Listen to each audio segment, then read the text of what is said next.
Hello நண்பா, இன்னைக்கு நம்ம சேனலில் பார்த்தீங்கன்னா உங்களுக்கு உற்சாகம் தரக்கூடிய ஒரு பெஸ்ட்டு மோட்டிவேஷன் வீடியோ தான் பார்க்க போகிறோம். அந்த மோட்டிவேஷன் வீடியோவில் யாரை பற்றி பார்க்க போகிறோம் பார்த்தீங்கன்னா, தமிழ் சினிமாவோட ஒன் ஆஃப் த டாப் ஆக்டரான அஜித் குமாரை பற்றி தான் இன்றைக்கி நம்ம மோட்டிவேஷன் வீடியோவை பார்க்க போகிறோம்.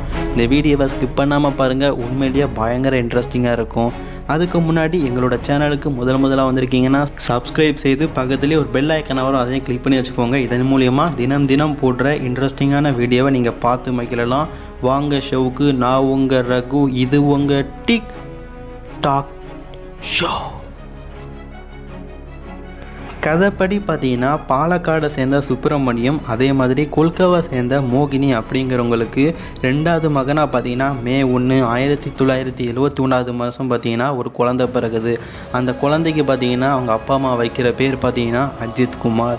இவங்களுக்கு முன்னாடி ஆல்ரெடி ஒரு குழந்தை பிறந்திருக்கு. அந்த குழந்தையோட பேர் பார்த்தீங்கன்னா அஜித் குமார். மூணாவது ஒரு குழந்தை பிறகுது. அந்த குழந்தையோட பேர் பார்த்தீங்கன்னா அனில்குமார்.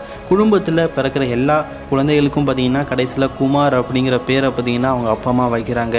என்னதான் இந்த அஜித் குமார் பார்த்தீங்கன்னா கொல்கத்தா மாநிலத்தில் பிறந்திருந்தாலும் அவங்க அப்பா பார்த்தீங்கன்னா ஒரு பாலக்காடை சேர்ந்தவர், அதே மாதிரி அவங்க அம்மா பார்த்தீங்கன்னா கொல்கத்தா அவங்க சேர்ந்தவங்க. இதனாலேயே பார்த்தீங்கன்னா அவங்க வீட்டில் தினம் பார்த்தீங்கன்னா சண்டை வந்துக்கிட்டே இருக்குமா. இதனால் அஜித் குமார் பார்த்தீங்கன்னா தான் இதுக்கப்புறம் தனியாக தான் இருந்து படிக்க போகிறேன்னு சொல்லி சென்னையில் இருக்கிற அவங்க உறவினர் வீட்டுக்கு போகிறாங்க. இருந்தாலும் பார்த்தீங்கன்னா அவங்க உறவினர் வீட்டில் பார்த்தீங்கன்னா தங்கிறதுக்கு அவர் விருப்பம் இல்லை. ஆனால் அவங்க வீட்டில் பார்த்தீங்கன்னா தன்னோட உறவினர் வீட்டில் தங்கி தான் நான் படிக்க போகிறேன்னு சொல்லிட்டு வராரு. இதுக்கெல்லாம் பார்த்தீங்கன்னா அவங்க வீட்டில் எதிர்ப்பு தெரிவித்தாங்க. அதெல்லாம் மீறி சென்னைக்கு வந்தார். தனியாக வீடு எடுத்து தங்க ஆரம்பித்தார். வீட்டில் பார்த்தீங்கன்னா செலவுக்கு பைசா கேட்கக்கூடாது அப்படிங்கிற காரணத்தினால அவரே பார்த்தீங்கன்னா ஒரு மெக்கானிக் ஷெட்டில் பார்த்தீங்கன்னா பார்ட் டைம் ஜாப்பாக வேலைக்கு சேர்ந்தார். அதே நேரத்தில் பார்த்தீங்கன்னா சென்னையில் உள்ள 1000 விளக்கு ஆசான் மேல்நிலைப் பள்ளி அப்படிங்கிற ஸ்கூலில் பார்த்தீங்கன்னா உயர்நிலை பள்ளி படிச்சுக்கிட்டே இருக்கிறாரு. இப்படி படிச்சுட்டு இருக்கும்போது பார்த்தீங்கன்னா பார்ட் டைம் ஜாப்பாக இவர் மெக்கானிக் ஷெட்டில் வேலை செஞ்சார்ல, அது அவருக்கு ரொம்ப பிடிச்சிருச்சு. இதுக்கப்புறமா நான் படிக்க போகிறது கிடையாது, மெக்கானிக் ஷெட்டில் தான் வேலை செய்ய போகிறேன் அப்படின்னு சொல்லி அவங்க வீட்டில் சொல்கிறாரு. இதை கேட்டோன்னா பார்த்தீங்கன்னா அவங்க வீட்டில் ரொம்ப ஷாக் ஆகிட்டாங்க. ஏன்னா தன்னோட பையனை பார்த்தீங்கன்னா பெரிய படிப்பெல்லாம் படிக்க வச்சு ஃபாரின் அனுப்பணும் அப்படின்னு சொல்லி அவங்க வீட்டில் பார்த்தீங்கன்னா கனவு கண்டாங்க. ஆனால் தன்னோட மகன் பார்த்தீங்கன்னா ஒரு மெக்கானிக் ஷெட்டில் வேலை செய்ய தான் போகிறேன் அப்படின்னு சொன்ன உடனே ரொம்ப ஷாக் ஆகிட்டாங்க. பிரச்சனைக்கு அப்புறமா பார்த்தீங்கன்னா வீட்டில் எந்த விதமான உதவியும் கேட்குறது இல்லையா. அவரே மெக்கானிக் ஷெட்டில் சம்பாதிச்சு அவரே பார்த்தீங்கன்னா அவருக்கான தேவைகளை பூர்த்தி செய்வாராம். சில டைம் பார்த்தீங்கன்னா அதுக்கேற்ற வருமானம் இல்லாதனால நிறைய நாள் பார்த்தீங்கன்னா பட்னியாக கூட இருந்திருக்காராம். அந்த மாதிரி டைமில் தான் பார்த்தீங்கன்னா தனக்கு கார் பைக் ஓட்டதுக்கு ஆர்வமாக இருக்குது அப்படின்னு சொல்லியிருக்காரு. அந்த டைமில் இவருக்கு யாருமே பார்த்தீங்கன்னா உதவி பண்ணலையாம். ஏன்னா இவர் மெக்கானிக் ஷெட்டில் வேலை பார்த்துட்டு இருப்பார்ல. அந்த டைமில் பார்த்தீங்கன்னா மெக்கானிக் ஷெட்டு வர்ற கார் பைக்கை பார்த்தீங்கன்னா அவரே ஓட்ட கற்றுக்கிட்டு அவரே பார்த்தீங்கன்னா வாகன உரிமையும் எடுக்க ஆரம்பித்தார். அதாவது லைசன்ஸ் எடுத்துட்டார். லைசன்ஸ் எடுத்ததுக்கு அப்புறமா பார்த்தீங்கன்னா இவர் கார் பைக்கெல்லாம் ஓட்டுறதை பார்த்துட்டு நிறைய பேர் சொல்லியிருக்கிறாங்க, நீ உண்மையிலேயே ரேசர் மாதிரி ஓட்டுற, நீ எல்லாம் ரேசராக இருந்தால் கண்டிப்பாக நீ தான் வெற்றி பெறு அப்படின்னு சொல்கிறாங்க. இதை கேட்டோன்னே பார்த்தீங்கன்னா அஜித் குமாருக்கு ஒன்று தோணுது, ஏன் நம்ம ரேசர் ஆகக்கூடாது, ரேசர் ஆகிறதுக்கு என்ன பண்ணலாம் அப்படின்னு சொல்லிட்டு கொஞ்சம் யோசனை எடுக்கும்போது இவர் கார் ஓட்டுற அழகாக பார்த்து ஒரு ஃபிலிம் ஆக்டர் பார்த்தீங்கன்னா என்ன சொல்கிறாருன்னா, நான் ஒரு விளம்பரம் எடுக்க போகிறேன், அந்த விளம்பரத்தில் நீ நடிச்சேன்னா கொஞ்சம் அமௌண்ட் தருவேன், அந்த பணத்தை வச்சு நீ கார் ரேஸில் கலந்து கொள்ளலாம் அப்படின்னு சொல்கிறாரு.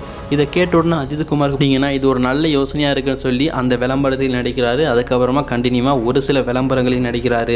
அதெல்லாம் பார்த்தீங்கன்னா நல்லா சக்ஸஸ் ஆனதுக்கு அப்புறமா பார்த்தீங்கன்னா அவருக்கு ஒரு சில பட வாய்ப்புகள் வருது, அதுவும் தெலுங்கில். அதில் நடித்தா நீ பெரிய ஆளாக ஆகுவே அப்படின்னு சொல்கிறாங்க. ஆனால் தன்னோட கனவு பார்த்தீங்கன்னா ரேசராக தான் ஆகணும் அப்படின்னு சொல்கிறதுனால அந்த படத்துலேருந்து விலக முயற்சிக்கிறாரு. ஆனால் நிறைய பேர் பார்த்தீங்கன்னா அட்வைஸ் என்னென்னா, தெலுங்கில் நீ படம் நடிச்சேன்னா கண்டிப்பாக உனக்கு தமிழ்லேயும் வாய்ப்பு கிடைக்கும், இது மூலிமா பணம் அதிகம் சம்பாதிக்கலாம் அப்படின்னு சொல்கிறாங்க. அதனால் பார்த்தீங்கன்னா ஃப்யூச்சரை மேற்கொள்ளணும்னா பணம் வேணும். அதனால் பார்த்தீங்கன்னா நம்ம ரேஸ் கலந்துக்க கொள்ள வேண்டாம், படத்தில் நடிப்போம்னு சொல்லி தெலுங்கில் பார்த்தீங்கன்னா பிரேம புஸ்தகம் அப்படிங்கிற படத்தில் நடிக்கிறாரு. அந்த படம் பார்த்தீங்கன்னா செம ஹிட் ஆகுது. இதன் மூலிமா தமிழில் பார்த்தீங்கன்னா அமராவதி அப்படிங்கிற மூவியில் நடிக்கிறாரு. மூவி நடிக்கும்போது பார்த்தீங்கன்னா இவர் டப் பண்ண கூப்பிட்றாங்க. டப் பண்ணும்போது இவர் வாய்ஸ் தெரியல, இவருக்கு தமிழ் ஒழுங்காக வரலை, இவர் பேசும்போது அந்தளவுக்கு ஸ்லாங் நல்லா இல்லை அப்படின்னு சொல்லி இவரை ரிஜெக்ட் பண்ணுறாங்க. அந்த டைம் பார்த்தீங்கன்னா அஜித் குமார் சொல்கிறது ஒன்றே ஒன்று தான், நான் வளர்ந்தது தமிழ்நாட்டில், இருக்கிறது தமிழ்நாட்டில், என்னோட படத்தில் நான் தமிழில் பேசியே ஆகணும் அப்படின்னு சொல்கிறாரு. இதை கேட்ட உடனே டைரக்டர் பார்த்தீங்கன்னா இந்த படத்தில் நீ பேசவே கூடாதுன்னு சொல்லி ரிஜெக்ட் பண்ணுறாரு. இருந்தாலும் அதையெல்லாம் தாண்டி பார்த்தீங்கன்னா அந்த படம் ரிலீஸ் ஆகுது. அந்த படத்தில் பார்த்தீங்கன்னா அஜித் குமார் டப் பேசலை, வேற ஒருத்தர் தான் டப் பேசுகிறாரு. இந்த படம் ரிலீஸ் ஆனதுக்கப்புறம் பயங்கர ஹிட் ஆகுது. இதுக்கப்புறமா பார்த்தீங்கன்னா தான் தெலுங்கு சினிமாவில் நடிக்க போகிறது கிடையாது, தமிழ் சினிமாவில் தான் நடிப்பேன்னு சொல்கிறாரு. அதுக்கப்புறமா தொடர்ந்து தமிழ் சினிமா வாய்ப்பு வருது. அவர் போடுற ஃபஸ்ட்டு கண்டிஷன், இது தமிழ் படம், நான் தமிழ்நாட்டில் தான் இருக்கேன், நான் தமிழ் நல்லா பேசுவேன், நான் தமிழில் டப் பண்ணுவேன் அப்படின்னு சொல்கிறாரு. நிறைய பேர் ரிஜெக்ட் பண்ணாலும் ஒரு சில பேர் ஏற்றுக்கிட்டாங்க. அவரோட படத்துக்கு அவரே பார்த்திங்கன்னா டப் பண்ணுறாரு. இவர் டப் பண்ண ஒரு படத்தில் பார்த்திங்கன்னா பல பேர் இவருக்கு ஃபேன்ஸ் ஆகுறாங்க. யாரெல்லாம் உனக்கு தமிழ் பேச தெரியல, உன்னால் பேச தெரியல, உன் மொழி நல்லா இல்லை, உன் பேசுகிற ஸ்லாங் நல்லா இல்லை அப்படின்னு சொல்லி யாரெல்லாம் அஜித்குமாரை கிண்டல் அடித்தாங்களோ அவங்க எல்லாருக்குமே பார்த்திங்கன்னா செருப்படி கொடுக்குற மாதிரி அஜித்குமார் பார்த்திங்கன்னா அவரோட வார்த்தையினால் தமிழ் சினிமாயை திரும்பி பார்க்க வச்சார். இந்த அளவில் பார்த்திங்கன்னா அஜித்குமாரோடைய பட டயலாக்காக இருக்கட்டும், அவரோட வார்த்தைகளாக இருக்கட்டும், பல பேரோட செல்ஃபோன் ரிங்டோனாக இருக்குது. அந்த அளவுக்கு பார்த்திங்கன்னா அஜித்குமாரோடைய அழகான குரல்கள் பார்த்திங்கன்னா இந்த அளவில் தமிழ்நாடு முழுவதும் பார்த்திங்கன்னா தெரிஞ்சிருக்குது. ஒரு காலத்தில் பார்த்திங்கன்னா உனக்கு தமிழே தெரியல, உனக்கு பேச தெரியல, நீ பேசும்போது அழகாகவே இல்லை அப்படின்னு யாரெல்லாம் ரிஜெக்ட் பண்ணாங்களோ அவங்கெல்லாம் பார்த்திங்கன்னா உங்களோட குரலை ஒரு தடவை கேட்கணும் அப்படின்னு சொல்லி இந்த அளவில் வரிசையில் நிற்கிறாங்க. அந்த அளவுக்கு பார்த்திங்கன்னா விடாமுயற்சினால் அவர் முன்னேறினார். அது மட்டும் இல்லாமல் பார்த்திங்கன்னா படம் நடிக்கும் போதே பார்த்திங்கன்னா அதில் கிடைக்கிற பணத்தின் மூலிமா பார்த்திங்கன்னா நிறைய ரேஸ்லையும் கலந்துக்கிறாரு.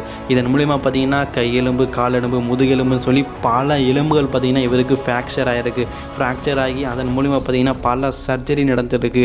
கிட்டத்தட்ட பார்த்திங்கன்னா 40 தடவை கிட்ட பார்த்திங்கன்னா சர்ஜரி நடந்ததுக்கப்புறமும் ஒரு இரும்பு மனிதனாக இது நாள் வரைக்கும் நடிச்சிட்டு இருக்காருன்னா ஒரு மிகப்பெரிய விஷயந்தான். 2010ஆம் ஆண்டில் அஜித்குமார் கிட்ட ஒரு இன்டர்வியூவில் கேட்ட ஒரே ஒரு வார்த்தை, நீங்கள் எப்படி முன்னேறினீங்க அப்படின்னு கேட்கும்போது, என்னோட அப்பா அம்மா எப்போவுமே பார்த்தீங்கன்னா என்னை தருதலை அப்படின்னு சொல்லி தான் திட்டுவாங்க. அவங்க தருதலைன்னு திட்டுறது என்ன இல்லை, என்னை முன்னேறணும் அப்படிங்கிற காரணத்தினால தான், அவங்க அன்னைக்கு திட்டினால தான் இன்றைக்கி தமிழ்நாட்டில் பல பேருக்கு நான் தலையாக வந்து நிற்கிறேன். எல்லாமே பார்த்தீங்கன்னா என்னோட அப்பா அம்மாவுக்கு தான் சேரும், என்னோட ரசிகர்களுக்கு தான் சேரும் அப்படின்னு சொல்லி ஒரு தன்மான மனிதனாக இந்த அளவில் பல ரசிகர் பட்டாயலத்தில் வச்சிருக்கிற அஜித்குமாரோடைய மோட்டிவேஷன் வீடியோ தான் இன்றைக்கி நம்ம பார்த்தோம். இந்த வீடியோ பிடிச்சிருக்கும்னு நினைக்கிறேன். பிடிச்சிருந்தா லைக், ஷேர், கமெண்ட் பண்ணுங்கள். எப்போவுமே பார்த்தீங்கன்னா தனக்கு பிடிச்சதை செய்யுங்க அப்படிங்கிறதுக்கு ஒரு ரோல் மாடலாக இந்த அளவில் பார்த்தீங்கன்னா அஜித்குமார் இருக்கிறாரு. இதை பற்றி உங்களோட கருத்தை மறக்காமல் கமெண்ட் பாக்ஸில் கமெண்ட் பண்ணுங்கள். இன்றைக்கி வீடியோ பிடிச்சிருந்தா லைக், ஷேர், மறக்காமல் கமெண்ட் பண்ணுங்கள். அதே போல் உங்களோட ஃப்ரெண்ட்ஸுக்கு ஷேர் செஞ்சுக்கோங்க. இதே போல் தொடர்ந்து நியூஸை தெரிஞ்சுக்க மறக்காமல் சேனலை சப்ஸ்கிரைப் செய்து பக்கத்துலேயே ஒரு பெல் ஐக்கான வரும், அதே கிளிக் பண்ணி வச்சுக்கோங்க. அடுத்து ஒரு நல்ல வீடியோவில் சந்திக்கலாம். நான் உங்கள் ரகு, இது உங்கள் டிக் டாக் ஷோ.